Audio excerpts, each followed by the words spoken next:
Ceci est un livre audio autogénéré par Google. Présentation. Les nouvelles pratiques cinéphiles. Ce numéro de la revue Les Cahiers de champs visuels s'inscrit au sein d'un projet de recherche sur les nouvelles cinéphilies, développé au sein du laboratoire LIRCES, Laboratoire interdisciplinaire Récit, Culture et Société, EA 3459, de l'Université de Nice Sophia Antipolis. Ce programme a d'ores et déjà donné naissance à 2 numéros des cahiers de champs visuels consacrés à la cinéphilie des cinéastes, et respectivement intitulés « Du spectateur au créateur » et « Du créateur au spectateur », tous deux publiés en mai 2013. Le présent numéro entend questionner l'évolution du rapport des cinéphiles à l'objet cinéma, selon une perspective sociologique. Les contributeurs ont tout d'abord été invités à s'intéresser à la transformation de la nature et de la fonction des prescripteurs historiques. Il s'agissait d'interroger la place actuellement occupée sur le terrain de la cinéphile par les acteurs d'une cinéphilie dite traditionnelle. Les revues spécialisées, le réseau Arts et Essais, les ciné-clubs, les festivals, les cinémathèques, l'enseignement académique, traversé par les politiques nationales d'éducation à l'image, etc. C'est selon cette perspective que Claude Forest a consacré une étude aux modalités de soutien au cinéma développée par l'AFCAE, Association française des cinémas d'art et essai, notamment depuis la création en 1991 en son sein d'un groupe dit des ' Action Promotion.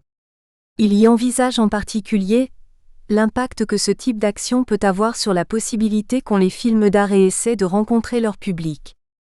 S'il s'agit ici d'un exemple d'une continuité avérée de pratiques anciennes, l'apparition d'Internet a bouleversé et continue de bouleverser les modalités de rencontre des prescripteurs historiques avec leur public, dans une démarche d'adaptation aux nouvelles pratiques culturelles et aux nouveaux supports de communication qui leur sont liés.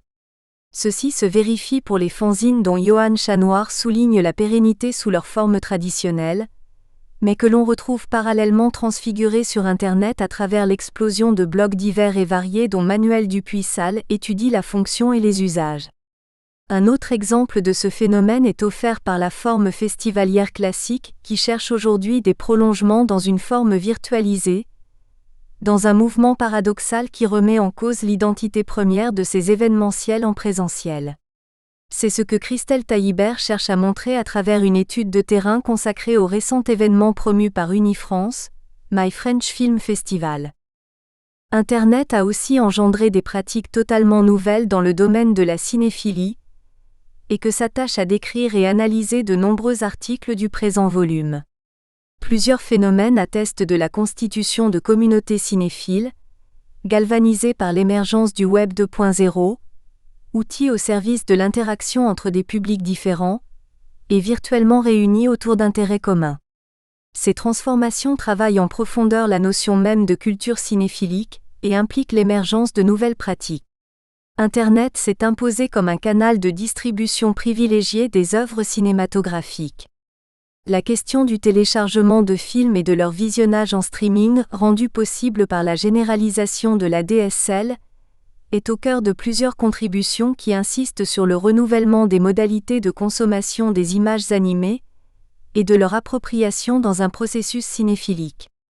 Frédéric Gimelot-Méplon interroge, sous l'angle de la sociologie, ces pratiques d'échange devenues courantes et tente, par le biais de l'enquête, de construire une typologie de comportement. Le piratage numérique auquel Caroline Renoir consacre son étude s'inscrit quant à lui au cœur de ces pratiques courantes bien qu'illégales, où l'expertise en matière de technologie informatique rencontre la passion de la découverte et du partage d'œuvres cinématographiques. La généralisation et la normalisation de l'usage d'Internet ont permis de faire de la toile un lieu particulièrement vivant d'échange entre cinéphiles. La consommation de films s'accompagne d'échanges, de confrontations, de débats. C'est la constitution de cette sociabilité cinéphile qu'explorent Laurent Julier et Marc Levrato, mettant en lumière la multiplicité des usages induits. L'appropriation des films débouche parfois sur des pratiques de reprise, très intéressantes d'un point de vue cinéphilique. Le phénomène des films suédés envisagé par Barbara Laborde offre ainsi un exemple concret de récréation qu'engendrent ces nouveaux usages, que l'on peut ici qualifier de post-modernes. L'ensemble des contributions réunies dans ce volume entend ainsi mettre en évidence les mutations en œuvre dans le domaine de la cinéphilie, entendues comme une interaction privilégiée entre le monde du cinéma et son public, à une époque où le secteur de l'image animée est traversé par de profondes mutations d'ordre technologique. Bonne lecture. Le groupe ACTIONSPROMOTION de l'AFCAE, une tentative d'adaptation d'un prescripteur historique, 1991 à 2012. Claude Forest, Université de Strasbourg. Résumé de l'article. Apparu concomitamment au Cahier du cinéma, l'Association française des cinémas d'art et essai mène depuis sa fondation en 1955 des actions pour défendre un certain cinéma, et œuvre pour en élargir l'audience. À cette fin, elle a notamment mis en place en 1991 un groupe, dit Action Promotion, qui a été chargé d'une procédure interne de distinction et d'accompagnement de films qu'il sélectionne parmi ceux déjà recommandés à réessai. En analysant son évolution sur 20 ans, il a été tenté de repérer certains effets de ses choix, tant sur l'orientation d'une prescription auprès des salles, sur la carrière des films soutenus, durée d'exploitation, entrée, etc., sur les distributeurs bénéficiaires de ces formes de soutien direct et indirect, que sur l'impact auprès des spectateurs de cette forme de repérage de ces œuvres. Un fort discours militant et de valorisation symbolique des actions culturelles menées masque une faible action redistributive censée favoriser une diversité des films selon leur nationalité, genre ou identité de leurs réalisateurs. Toutefois, si elle n'échappe pas à certains effets du marché comme l'accroissement du nombre de films soutenus, la concentration temporelle des dates de sortie ou la faible place laissée aux femmes produit indéniablement certains effets du groupe Action Promotion sur le moyen terme. La moindre concentration des entrées sur quelques films, des résultats amplifiés sur une large partie du corpus permis par la sensibilisation de spectateurs au-delà des assidus cinéphiles, une durée d'exploitation allongée paraissent des résultats à mettre sur le compte des modalités de soutien du groupe qui sont ici détaillées. Mots-clés, art et essai, action promotion prescription concentration diversité. Movies supported by the AFCAE, Impact of the Group Action Promotion, 1991 à 2012. Abstract. Since its foundation in 1955, the French Association of Cinema d'art et essai, Experimental Cinema, has been leading action to defend a certain type of cinema and working to enlarge audience.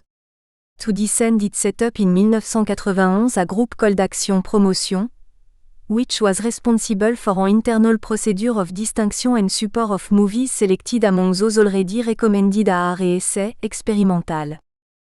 Having studied its evolution over 20 years, its choices were analyzed by trying to identify the effect, so much on the direction of prescription instruction given to cinema, and on the career of the movie in question, length of exploitation, size of audience, etc.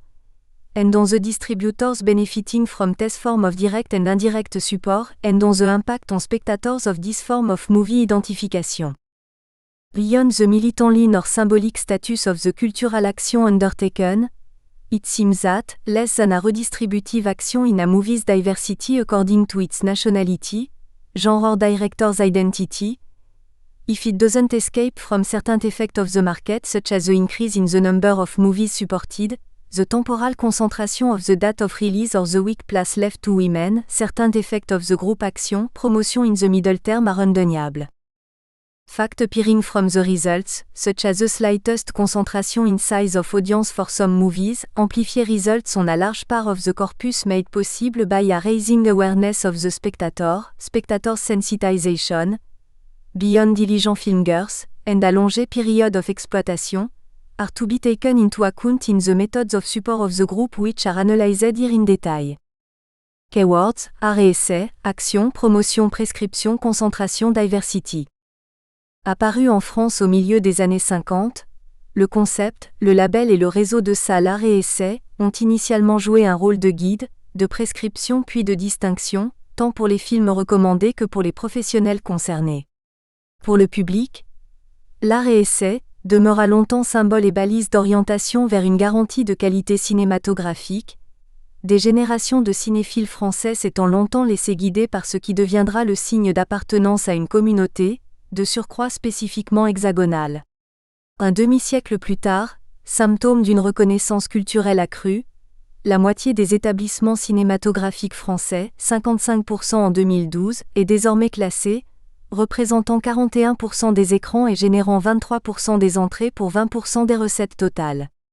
Le succès est indéniable, la reconnaissance établie, mais ces données brutes attestent également de l'écart entre le niveau quantitatif d'une offre culturelle et son poids sur le marché, mesuré par un niveau de la demande 2 fois moins élevé.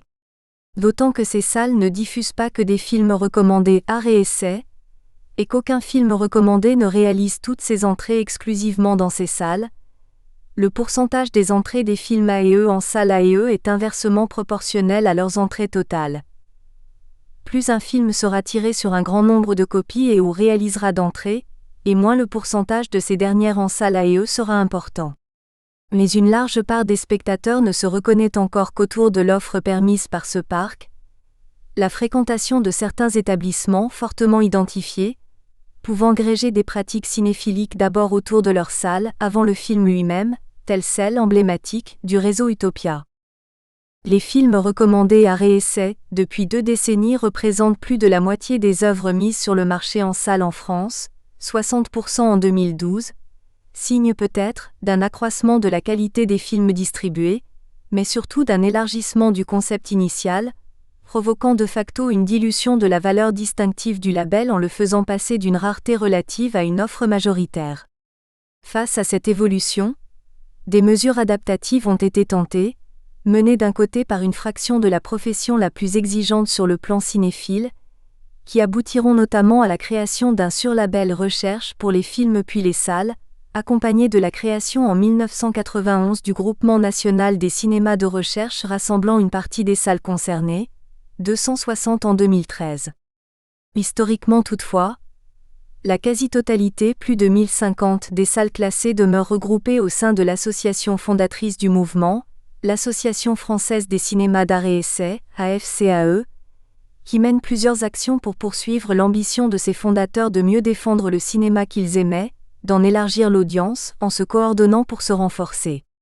Elle a notamment mis en place, en 1991 également, une procédure interne de distinction et d'accompagnement de certains films déjà recommandés A et E, afin de permettre à leurs adhérents, comme à une fraction du public cinéphile, d'orienter ses choix face à l'accroissement du nombre de films mis sur le marché, y compris recommandés A et E. L'analyse de l'évolution entre 1991 et 2012 du groupe qui en a été chargé, dit Action Promotion, permettra d'évaluer ces choix et de repérer les effets de ces sélections et soutiens de certaines œuvres, tant sur l'orientation d'une prescription auprès des salles, sur la carrière des films soutenus, sur les distributeurs bénéficiaires que sur l'impact auprès des spectateurs. Les formes d'action de ce prescripteur traditionnel en matière de cinéphilie posent toutefois la question de leur pérennité, comme pour l'ensemble des anciens prescripteurs dans le contexte de mutation des pratiques des technologies contemporaines. Une décennie après l'essor d'Internet, puis du numérique qui a atteint en salle la projection des films eux-mêmes, au moment de la diffusion des usages collaboratifs liés au Web 2.0, notamment chez les jeunes générations, en quoi ces formes d'action demeurent-elles pertinentes ? Les acteurs sont-ils soucieux de l'impact de leurs actions ? Ou ne sont-ils pas avant tout mus par une logique de conservation de leur position institutionnellement dominante sur la détermination du bon goût cinéphilique ? Y est un prescripteur professionnel et militant. Au sein de la FCAE, depuis 1991 se réunit mensuellement un groupe de travail, dit Groupe Action Promotion, GAP, composé d'une vingtaine d'exploitants adhérents. À sa création, le GAP ambitionnait d'accompagner en salle les films soutenus, de favoriser des circulations de copies qui permettent aux salles les plus petites d'avoir accès aux films, d'aider la rencontre entre l'œuvre et le public, en impliquant par exemple directement les professionnels du cinéma et les équipes de films. 1.1. Les formes du soutien du groupe Action Promotion. Le groupe visionne mensuellement une demi-douzaine de films parmi ceux proposés à cet effet par les distributeurs, puis vote pour en sélectionner un nombre non prédéterminé, mais entre 1 à 3 chaque fois, soit environ une vingtaine chaque année. Les films sont dits alors soutenus, et bénéficient à ce titre d'une incitation à la programmation par l'envoi à l'ensemble des adhérents de la FCAE d'un document papier présentant chacun d'entre eux que les salles peuvent ensuite acheter en nombre et mettre à disposition de leurs spectateurs. Selon les cas, ils peuvent également bénéficier de l'organisation de projections en région pour leur permettre de voir et programmer le film, d'une aide à la circulation de copies en direction des plus petites villes, éventuellement de l'organisation de débats en favorisant la venue du réalisateur. 1.1.1 L'édition de documents. Dès qu'un film est soutenu, l'information est publiée dans le courrier de l'AFCAE, 12 pages, envoyé mensuellement à tous les adhérents et depuis l'an 2000 mis en ligne sur le site internet de l'AFCAE. Un document spécifique est également édité, envoyé conjointement au courrier, et ensuite disponible à la vente pour les salles qui souhaiteraient le commander. Documents édités par le GAP sur les films soutenus, 2005 à 2012. Source, AFCAE. Conçu sous la forme normée d'un dépliant de 4 pages, A3 plié en 2, en couleur sur papier glacé, depuis 2002 un tirage total annuel moyen de 670 000 documents est enregistré, soit environ 29 000 documents par film. Conditionné par paquet de 250, cela signifie qu'une centaine de paquets sont vendus aux salles, pour un nombre inconnu, mais inférieur d'établissements bénéficiaires, les plus grands d'entre eux prenant 1000 à 2000 exemplaires. Moins de 10% des salles adhérentes se procurent donc ces documents, estimant probablement que le rapport avantage-coût n'est pas suffisant, ce qui interroge sur la pertinence de la forme de cet élément de communication si 9 salles sur 10 ne le considèrent pas comme un élément adapté à la prescription des films auprès de leur public. 1.1.2 Les copies, circulation et aide au tirage. Pertinente il y a 20 ans pour aider à la diffusion des films en profondeur et permettre leur accès aux plus petits établissements, l'augmentation du nombre moyen de copies tirées par les distributeurs, et l'amplification du rôle joué par l'ADRC, Agence pour le développement régional du cinéma sur cette question, ont progressivement rendu moins efficace ce soutien. Symptomatiquement, la comptabilisation par le GAP du nombre de circulations organisées reste vague, les comptes rendus annuels arrondissant toujours les données qui paraissent assez fluctuantes. De 2002 à 2007, le nombre de circulations varie entre 160 et 320, avec un nombre moyen de 266 circulations annuelles, et un record de 500 circulations en 2007. Ultérieurement, seule l'année 2010 est comptabilisée avec 270 circulations, cet indicateur semblant à la fois difficile à établir de manière fiable, et ayant une portée moins significative pour les adhérents comme pour le GAP. Le groupe travaille en collaboration avec l'ADRC, qui intervient sur la quasi-totalité des films soutenus, avec couramment l'édition de 5 à 10% des copies totales. Ainsi, en 2012, les films ont été édités pour 2388 copies distributeurs et 161 copies ADRC, soit 2549 copies au total. Même minime, l'aide de l'ADRC n'en est pas moins parfois primordiale, car elle permet de mettre en place des circulations en faveur de salles au public potentiellement plus réduit. Les données sont toutefois lacunaires, et ne permettent pas de déterminer le réel impact du tirage des copies ADRC sur l'exploitation du film. Mais cette forme d'aide n'est pas perceptible par le public et ne peut servir d'élément prescripteur. 1.1.3 L'intervention du réalisateur ou de l'équipe de film. Les débats et interventions de réalisateurs sont souvent mis en avant comme une démarche unique dans les actions du groupe. Leur comptabilisation ne commence toutefois qu'en 2002 avec les bilans annuels du GAP, et leur nombre répertorié fluctue fortement, dépendant du volontarisme du distributeur et surtout du réalisateur ou de l'équipe du film. En ce sens, 2006 fut une année atypique avec 150 interventions, dues essentiellement au militantisme de certains réalisateurs. Abderrahmane Sissako, Gabriel Le Bonin, Philippe Faucon, Haroun Mahamad Saleh et Pascal Ferrand. Intervention d'un membre de l'équipe du film. Source, AFCAE. Globalement, les interventions n'ont lieu chaque année que pour quelques titres, avec la collaboration de rares équipes de films dynamiques, avec une nette désaffection depuis 2008. La quasi-totalité des films n'en bénéficie pas, et lorsque tel est le cas, cela ne concerne que de très rares salles, ce type d'animation pouvant néanmoins être recherché par nombre de spectateurs. 1.2. L'appréciation du soutien du GAP. 1.2.1. La valorisation de son action. L'énumération quantitative annuelle par son responsable de la production annuelle du groupe Action Promotion ne s'accompagnait jamais avant 2008 d'une évaluation, ni d'une tentative de mise en place d'indicateurs ou d'évaluation, la globalisation et la généralité des propos ayant longtemps semblé suffire. Certains films fragiles, sans l'éclairage spécifique qu'offre le soutien, ont peu de chances de passer la première semaine d'exploitation. Rapport 2005. Le distributeur de Red Road nous a indiqué que grâce au soutien, le film avait réalisé près de la moitié de ses entrées plusieurs semaines après sa sortie. Rapport 2006, sans préciser ni le nombre d'entrées ni de semaines d'exploitation. Leur régularité des projections permet bien souvent une fréquentation accrue de la part des exploitants, rapport 2007, etc. Quelques tentatives de données agrégées sont apparues ensuite pour tenter de mesurer leurs effets comme prescripteurs, mais elles ne permettent jamais de comprendre ni de connaître les évaluations film par film. Pour pallier ce déficit quantitatif, deux grands axes rhétoriques sont rituellement utilisés dans ces rapports. L'insistance sur la qualité et la diversité. Il est ainsi souligné la cohérence dans les choix de soutien, qui se traduit par la diversité des films soutenus. Rapport 2005. Le premier critère qui intervient est la qualité artistique du film. Rapport 2006. Sa mission s'inscrit dans un contexte difficile, marqué par la mutation technologique, culturelle et économique. Elle participe à la cinéphilie, en opposition à la cinéphagie. Rapport 2011. La victimisation et la dénonciation des périls à venir. Un nombre important de nouveaux films chaque semaine aggravé par un mauvais étalement des sorties rend l'exposition des films de plus en plus difficile. Rapport 2005. La situation difficile que nous connaissons depuis quelques années ne s'améliore pas. Rapport 2006.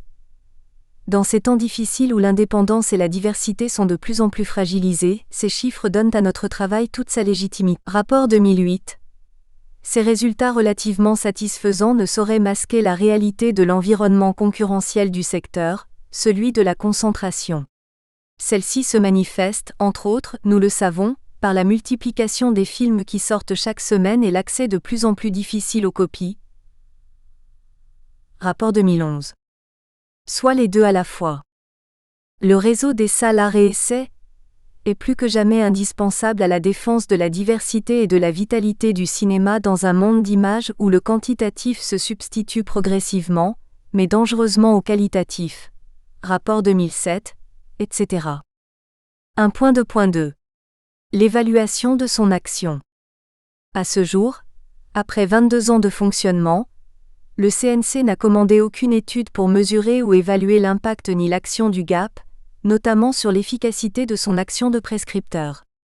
Et cela bien que l'AFCAE bénéficie de fonds publics pour fonctionner, à la fois directement via une subvention du CNC, un tiers de son budget, et indirectement par la cotisation des salles adhérentes à l'association, leur montant correspondant à 5% de la subvention qui leur est versée par le CNC au titre de l'arrêt-essai.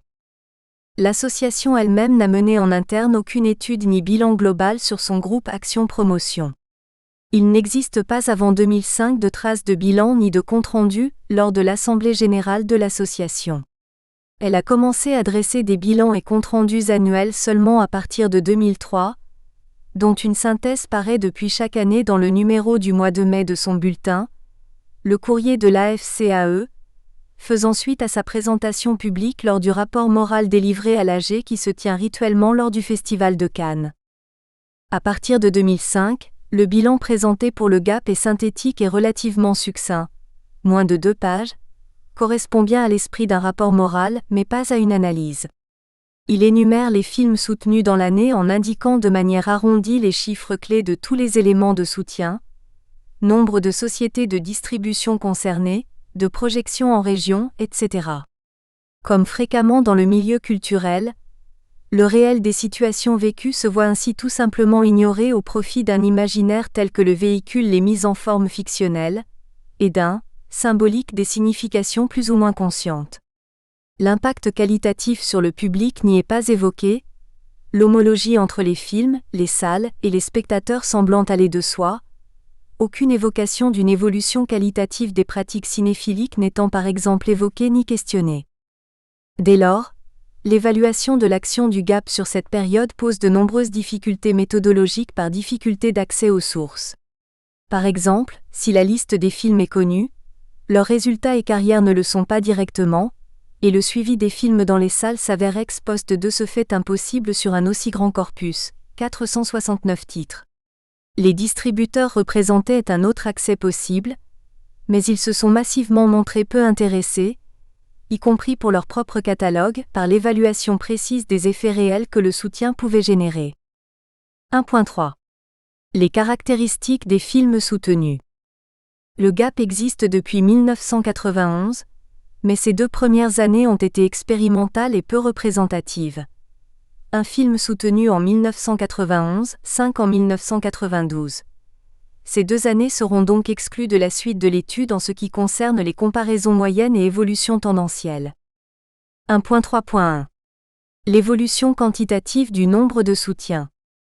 Le corpus sur 20 ans, 1993 à 2012, comprend 463 titres soutenus, soit une moyenne annuelle de 23 films, 2 par mois. Cette moyenne cache toutefois une double évolution dans le temps. Une montée progressive du nombre de films annuellement soutenus de l'origine jusqu'au maximum de 2003, date d'apparition des bilans publics avec 34 soutiens, puis une lente décrue symétrique jusqu'en 2011, 18 films, l'année suivante revenant la valeur moyenne de la période, 22. Ce double mouvement s'analyse d'abord par une montée en puissance du GAP, par la prise de conscience des partenaires, distributeurs, CNC, comme des exploitants eux-mêmes de l'intérêt et la pertinence réelle et symbolique de son action. L'effet de prescription et d'entraînement auprès de salles et des distributeurs est donc avéré, bien que cette croissance soit également le signe d'une difficulté pour les membres du groupe de résister aux effets du marché qu'ils ne cessent de condamner, et notamment l'accroissement du nombre de sorties et l'accélération de la rotation des films en salle. Le très haut niveau atteint en 2003 produira un contre-coup adaptatif afin de retrouver les effets bénéfiques de la rareté induite de la distinction, que sa dilution dans des effectifs trop importants, plus de 10% des films recommandés risquaient de lui faire perdre. Source: AFCAE. L'analyse de la ventilation mensuelle des dates de sortie des films soutenus révèle la forte soumission du GAP aux impératifs des distributeurs et son absence de rôle correctif dans les effets de concentration, ici temporels, qu'il dénonce par ailleurs dans tous ses bilans annuels. En effet, les 5 mois d'automne-hiver les plus concentrés, septembre à janvier, cumulent 58% des films soutenus alors que les 5 mois de fin de printemps-été, avril-août, moins du quart, 24,8%. Source: AFCAE. Autre déséquilibre notable, on n'observe qu'une seule année, 2008, au cours de laquelle le GAP a soutenu au moins un film chaque mois. L'absence de films durant 1 à 4 mois sur 12 s'observe sur toutes les autres années, ce qui signifie, à la fois une carence de films soutenus proposés aux salles adhérentes et à leur public durant de longues durées, et un surplus parfois considérable sur de nombreuses autres périodes. La moyenne d'environ 23 films annuels, outre ces variations conjoncturelles comme tendancielles, cache ainsi un double phénomène. La désertion de nombreuses semaines consécutives chaque année et le trop-plein sur d'autres, impossible à absorber par la quasi-totalité des salles adhérentes et leurs spectateurs. Ainsi, les 7 films d'octobre 2001 suivis des 6 de novembre de la même année, n'ont physiquement pas pu être tous diffusés par la majorité des salles. Avec parfois plus de 2 films soutenus par semaine, tels les 9 de mars 2003 ou les 8 d'octobre 2006, l'effet de prescription et de soutien s'abolit par simple impossibilité physique de diffusion de toutes les œuvres durant les périodes concernées. A contrario, hasard du calendrier ou effort des membres du GAP, 2005, puis 2008 et 2009 ne verront pas plus de 3 films aux sorties mensuellement soutenus, 2008 étant la seule année de toute la période à avoir été régulière et équilibrée, ce qui peut paraître très surprenant au vu des objectifs affichés par le GAP et des dénonciations qu'il opère sur le fonctionnement du reste du marché. Sur toute la période comme de manière saisonnière, la dépendance aux offres des distributeurs a donc prévalu sur un étalement volontaire des soutiens dans le temps, qui aurait pu s'avérer plus favorable aux œuvres et à leur public. 1.3.2. La nationalité des films soutenus.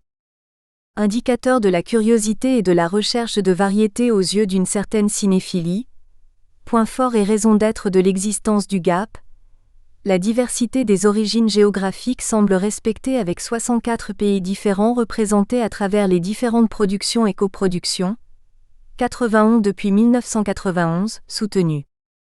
La France a néanmoins bénéficié de la majorité des soutiens avec 203 films entièrement français, 275 en incluant les coproductions avec d'autres pays, soit respectivement 42 et 57% du corpus total, part nettement supérieure à l'offre sur le marché en salle en France. La ventilation globale de toutes les sorties distributeurs sur la période a en effet été de 33% pour les films intégralement français, et environ 12% pour les coproductions avec la France, soit 44,5% au total. Les films venus des États-Unis représentent 20% de l'offre nationale, suivis de loin par la Grande-Bretagne, environ 5%, l'ensemble des films européens pesant près de 17%, et ceux du reste du monde un peu plus de 10%. Mais pour les sorties du GAP, si les États-Unis sont également le second pays le plus représenté, c'est avec seulement 34 films, environ 7%, suivis de près par les 29 films produits en Angleterre. Ces trois pays qui dominent le marché français représentent donc 55% des films soutenus, 79% en incluant les films pour lesquels ils sont en coproduction, 377 films au total, soit exactement la même part que dans l'offre nationale. L'apparente diversité que défend le GAP s'avère en fait être celle du marché, et demeure dominée par trois pays. Le groupe ne produit qu'un rééquilibrage interne, non point en faveur du reste du monde, mais en minorant la part des États-Unis en faveur des coproductions que la France contracte avec d'autres pays. En cela, il s'éloigne des goûts majoritaires du public, comme de ceux d'une cinéphilie non franco-centrée. Au sein du cinquième des autres films soutenus, la grande quantité de pays concernés délivre une image de forte variété, qui ne s'opère toutefois qu'avec deux phénomènes concordants, une faible densité, peu de films pour chacun d'entre eux, et une sous-représentation des plus fortes cinématographies, notamment européennes. L'Espagne n'apparaît qu'avec 6 films, l'Italie 12 coproductions incluses, et il en va de même pour le Japon 9. Inversement, l'Iran bénéficie d'une attention toute particulière avec 10 films malgré sa cinématographie peu développée, signe d'un soutien peut-être plus de principe que cinématographique à un nombre limité de réalisateurs, 5. Sur ce cinquième des films soutenus, ces résultats s'avèrent ainsi proches de la proportion des films non point mis sur le marché mais qui font l'objet d'une recommandation à réessai. En effet, sur la dernière décennie 61% des films français se sont vus recommandés, contre seulement 26% des États-Uniens, mais 73% des Européens et surtout 86% des autres nationalités. 1.3.3. Les réalisateurs et leurs films. Ces 469 films soutenus par le GAP concernaient seulement 358 réalisateurs différents, un nombre certain de favoris traduisant clairement les goûts et préférences des membres du groupe. Cette continuité, voire cette fidélité dans le suivi des auteurs, se voit par ailleurs revendiquée, même si cela impose de la concilier avec le respect de la diversité, le soutien à l'innovation et la découverte de nouveaux talents. Ken Loach a été le réalisateur le plus soutenu, 8 films, suivi de Robert Guédiguian, 7 films, les frères Dardenne ainsi qu'Alain Resnais ayant bénéficié du soutien pour 5 de leurs films. Au total, 68 réalisateurs de toute origine ont bénéficié du soutien pour au moins 2 de leurs films. Ce suivi et cette fidélité à des auteurs constituent bien une orientation cinéphilique, en laquelle peuvent se reconnaître les salles adhérentes et une partie de leur public. Corollaire partiel, seulement une cinquantaine de films, sur la deuxième décennie, 2003 à 2012, constituaient des premières œuvres, soit une proportion, moins de 19%, inférieure de moitié à celle des premiers films français, 38% distribués sur la même période, en contradiction avec l'une des volontés affichées par le GAP. Sur les 358 réalisateurs, moins du cinquième sont des femmes, 68 soit 19%, représentant 87 films, 18,5%, proportion légèrement inférieure à la répartition observée dans l'offre des films français et notamment des premiers films, 22%, mais proche de l'offre globale, ce critère n'opérant pas en soi dans les choix du GAP, qui n'y apporte pas non plus de correctif dans un souci de diversité. Sur la même période, parmi les genres de films réalisés et soutenus, 30 concernaient des documentaires, soit 12 à 15% par an, proportion voisine de l'offre globale du marché. Pour les autres films, les comédies, films d'aventure, d'action et de science-fiction sont largement sous-représentés, en faveur des drames et comédies dramatiques. Cette concentration aux 3/4 autour de quelques genres, fortement contraire sur ce critère à l'exigence de diversité, explique surtout l'écart quantitatif entre l'offre de films soutenus et la part de marché générée par leurs entrées. 11. Après la description des formes d'action de ce prescripteur historique des films les plus valorisés et destinés à écrire l'histoire du cinéma, il convient de s'interroger sur leurs effets, et auprès de quels bénéficiaires. 2. Les impacts du groupe Action Promotion. L'analyse des acteurs et de leurs pratiques vise à décrire les formes et les effets que revêtent les actions concrètes. Elle tente également de mesurer les effets de routinisation des pratiques et des discours aptes à consolider ce groupe impliqué dans la genèse d'une nouvelle institution, qui a renforcé la fonction structurante dans le monde cinématographique français du label A&E. Sur qui, et avec quels effets, les moyens ainsi déployés avec régularité durant 2 décennies par un groupe au dynamisme et au volontarisme sans cesse renouvelés ont-ils provoqué 2.1. Les distributeurs des films soutenus. Même s'ils ne sont pas ceux qui étaient visés initialement par l'action, économiquement les premiers bénéficiaires des soutiens aux films sont leurs distributeurs, mais lesquels ? Depuis sa création, les 469 films soutenus par le groupe Action Promotion ont été distribués par près de 90 entreprises différentes. Très logiquement, leur poids relatif ne coïncide absolument pas avec celui observé au plan national pour l'ensemble des films.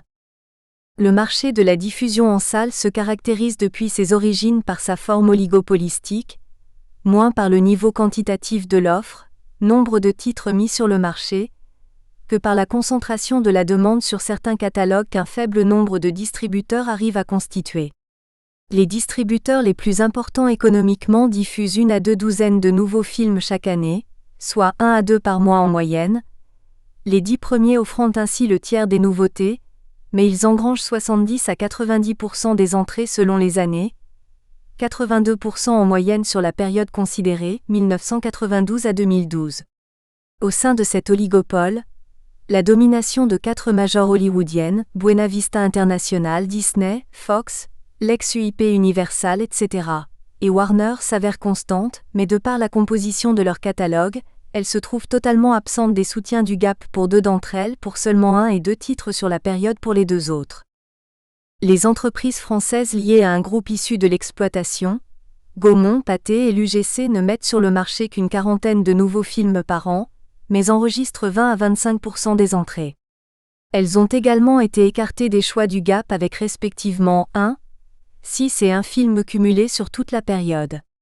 Il en va logiquement de même avec le 3e groupe d'entreprises complétant l'oligopole, adossé sur les chaînes de télévision TFM, 4 films et SND, aucun. Les 2 dernières entreprises dominantes, EuropaCorp et Metropolitan, n'ont également bénéficié du soutien que pour 2 films chacune. Dès lors, il apparaît clairement que les choix du GAP ne sont pas d'abord uniquement esthétiques ou cinématographiques, mais fondés sur une appréciation politique et économique des rapports de force sur le marché. L'effet d'entraînement ou de prescription s'en trouve ainsi orienté, mais intrinsèquement limité, ne concernant pas la totalité des films offerts, mais uniquement ceux qui le sont par un nombre limité d'entreprises. Il en résulte que tous les distributeurs dont les films ont été le plus soutenus sont tous spécialisés dans l'art et essai, et la plupart regroupés au sein du syndicat DIR, distributeurs indépendants réunis européens. Les occurrences des principaux distributeurs concernés apparaissent ainsi avec régularité dès la création du GAP, selon un rythme proportionnel à celui de leur sortie en salle. Source: AFCAE. Diafana est le distributeur qui a le plus bénéficié des soutiens avec 52 films depuis 1993. Pyramide a bénéficié du soutien pour 44 de ses films et les films du Losange l'ont été 30 fois. Ces 3 premiers distributeurs représentent le quart, 26% des films soutenus, et les 10 distributeurs les plus représentés cumulent 266 films soit plus de 55% du total. À l'opposé, 30 distributeurs n'ont obtenu le soutien que pour un seul film, ce qui amène à une moyenne de 5 films soutenus par distributeur. Relativement au marché global des films en salle, le taux de concentration dans l'offre des distributeurs choisis est inférieur de moitié pour ceux du Gap. Pour les résultats obtenus par leurs films, la concentration demeure toutefois identique à celle du reste du marché, les 11 premiers distributeurs ayant généré 61,5 M d'entrées, soit 71% du total cumulé des films soutenus. Une non-proportionnalité s'observe très classiquement entre le nombre de films soutenus et les entrées générées, illustrant la disparité des réceptions des œuvres, même au sein de catalogues voisins en genre et esthétique. Source: AFCAE-CNC. Le film français. La politique de soutien du Gap privilégie l'identité des entreprises sur les films eux-mêmes, l'AFCAE souhaitant renforcer des distributeurs eux-mêmes déjà spécialisés dans l'AEE. N'arrivant qu'en second rang de décision, une majorité de films mis sur le marché français se voit cependant ainsi écartée, l'effet de prescription étant alors clairement fléché entre professionnels, notamment vers les salles adhérentes, et non en priorité ni vers les films, ni vers les publics, cinéphiles ou non. Des gains symboliques aux avantages réels. Comme pour toute action promotionnelle, peuvent apparaître plusieurs catégories de bénéfices comme de bénéficiaires. Les avantages symboliques de toute entreprise de reconnaissance et de distinction par une instance de légitimation culturelle sont évidemment les plus nombreux, mais les plus difficilement évaluables. Diffusion médiatique, croissance de la notoriété, construction d'une image favorable et de qualité, prestige qui peuvent se voir renforcés par d'autres distinctions acquises antérieurement. Les avantages cumulés pour les films, leurs réalisateurs comme pour les distributeurs qui ont réussi à construire une réputation sont indéniables, mais inégaux et non immédiatement ni extérieurement décelables. Accès facilité aux médias, aux salles, aux autres catégories professionnelles, producteurs, instances publiques, festivals, etc., tant pour et par ce film que pour le S suivant S. Par cette distinction que confère le soutien, il s'agit bien de donner valeur et de tirer profit, ces avantages symboliques pouvant se transformer en gains matériels réels. Tirage gratuit de copies et de matériel publicitaire pour les distributeurs, accès aux salles et peut-être entrées et recettes supplémentaires, infra, ces avantages profitant d'aval de la filière, producteurs, réalisateurs, acteurs. Pour les membres du Gap, les gains symboliques comme réels sont également palpables, comme pour tous les membres d'une telle instance de légitimation. Accès facilité puis privilégié à l'information sur les films, puis aux films même pour leurs salles, participation à un cercle restreint de prescripteurs, reconnaissance de leurs compétences à nommer et normer l'excellence, amélioration des relations avec les distributeurs voire avec d'autres exploitants, etc. Cette position a permis à son responsable de se retrouver au centre du dispositif ARESC en France, de bénéficier hebdomadairement d'une avance sur le visionnement des films, cet accès privilégié à l'information lui procurant un avantage concurrentiel dans son métier de programmateur, sa position durablement tenue lui ayant par ailleurs permis d'accroître sa taille sur le marché.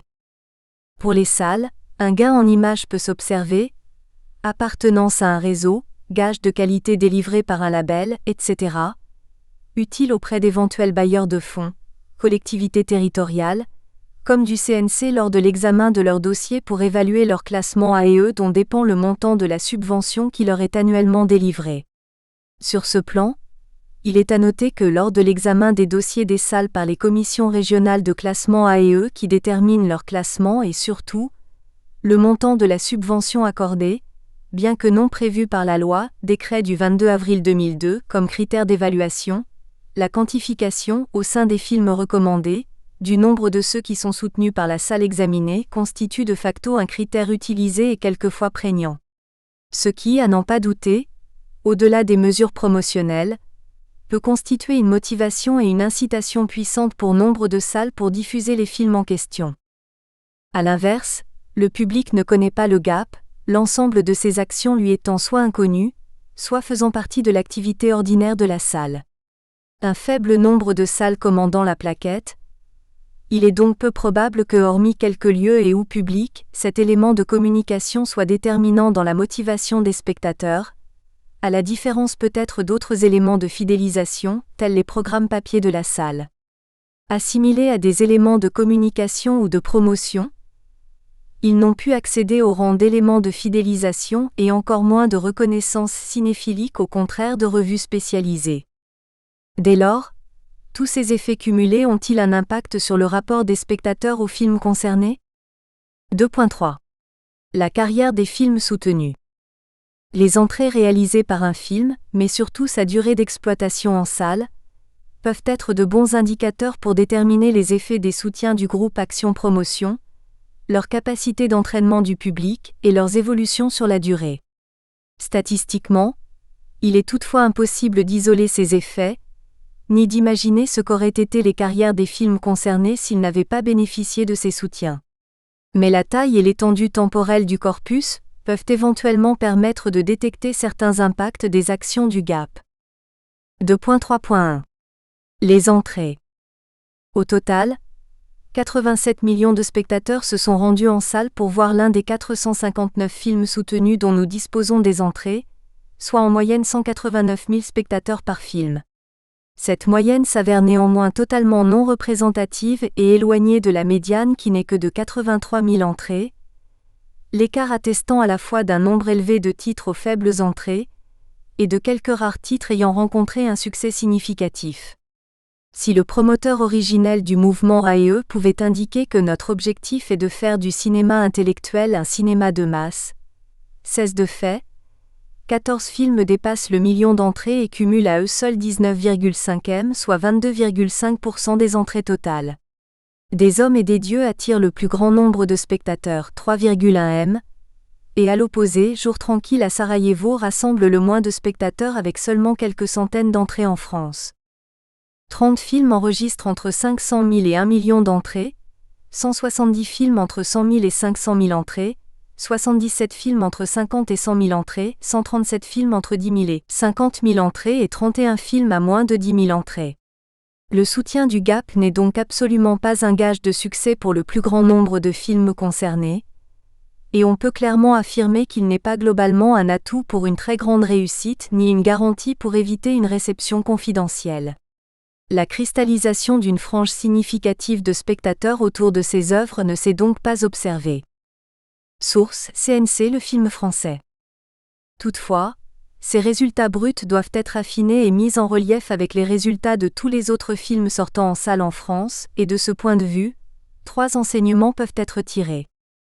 Pour les films les plus vus, les entrées générées sont très logiquement nettement moins élevées que celles observées pour les autres films du box-office national.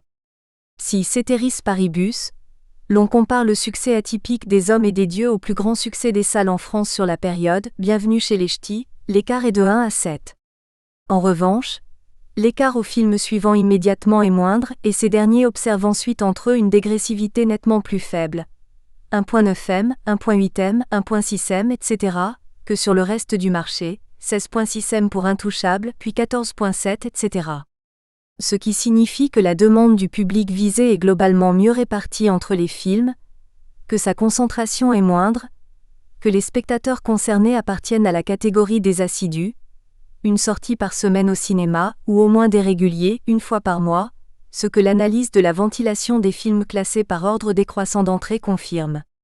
Ce rythme de fréquentation élevé signe bien un rapport soutenu de fidélité et d'adhésion au cinéma.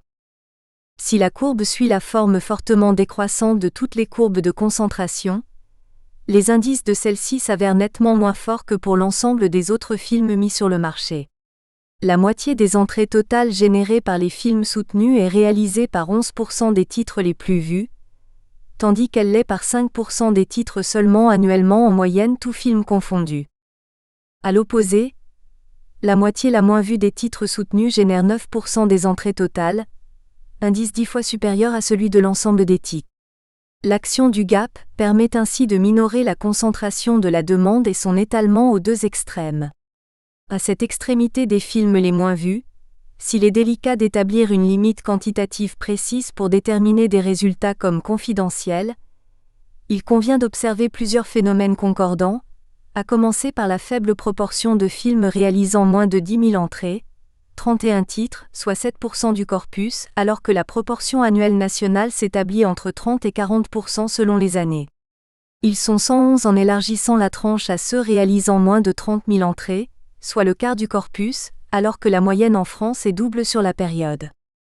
Il en résulte, d'une part que l'écart au résultat moyen est nettement moindre, inférieur à 1 à 2 avec 189 000 pour les films du Gap, pour une moyenne à peine supérieure à 300 000 pour tous les films sortis sur le marché.